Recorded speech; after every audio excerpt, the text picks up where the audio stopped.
Assalamualaikum warahmatullahi wabarakatuh. Saya atas nama Riyadin Palindangan dengan NIM D1B1966. Baik, saya akan menjelaskan pada video ini mengenai budidaya dan penanganan pasca panen pada tanaman tomat. Tanaman tomat pada lahan ini menggunakan benih Timothy One dengan penggunaan pupuk kandang sapi sebagai sumber unsur hara pada tanaman.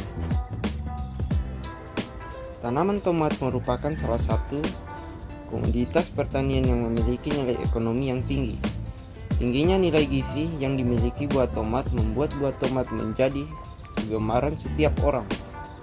Buah tomat dapat dijadikan bahan utama masakan dan dapat dijadikan bahan pengganti buah untuk menu minuman.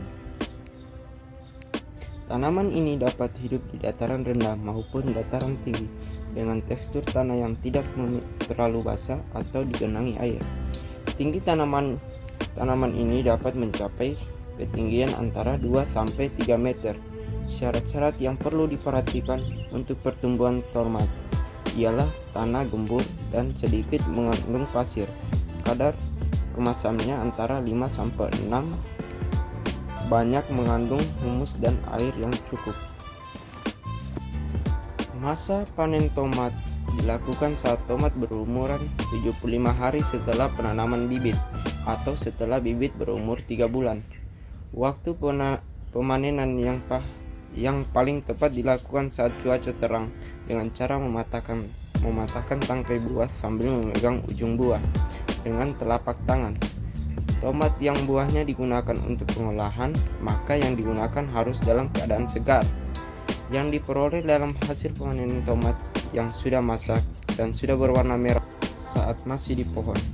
Tomat yang ditunjukkan untuk pemasaran jarak jauh, sebaiknya tomat dipanen saat buah masih dalam keadaan hijau, yaitu kurang lebih 3-7 hari sebelum warna tomat menjadi merah. Sedangkan untuk tujuan pemasaran dekat, dapat dipanen saat tomat berwarna kuning-kuningan. Pemanenan buah tomat dilakukan satu persatu dan dipilih buah yang siap petik.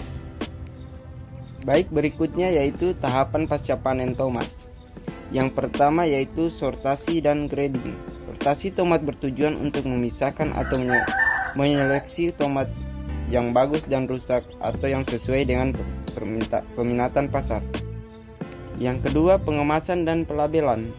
Pengemasan bertujuan melindungi buah tomat dari kerusakan mekanis, memudahkan saat pengangkutan, dan dapat pula menambah estetika sehingga memberi nilai tambahan yang berdampak pada harga. Yang ketiga, penyimpanan. Penyimpanan dilakukan sebelum produk distribusikan ke pasar. Secara umum, penyimpanan sayuran termasuk buah tomat dapat dilakukan dengan 3 cara, yaitu penyimpanan dingin suhu rendah, penyimpanan atmosfer terkendali, dan penyimpanan atmosfer termodifikasi. Teknik pendinginan atau teknik penyimpanan dengan suhu rendah direkomendasikan sebagai teknik terbaik dalam upaya menjaga kesegaran dan memperpanjang masa simpan produk. Baik, yang terakhir yaitu pengangkutan.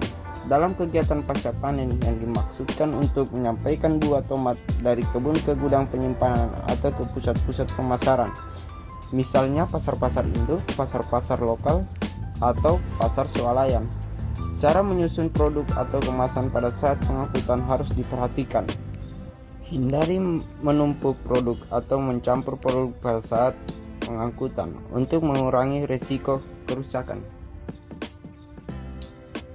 Baik, itulah hasil penjelasan dari video saya mengenai budidaya dan penanganan pasca panen pada tanaman tomat.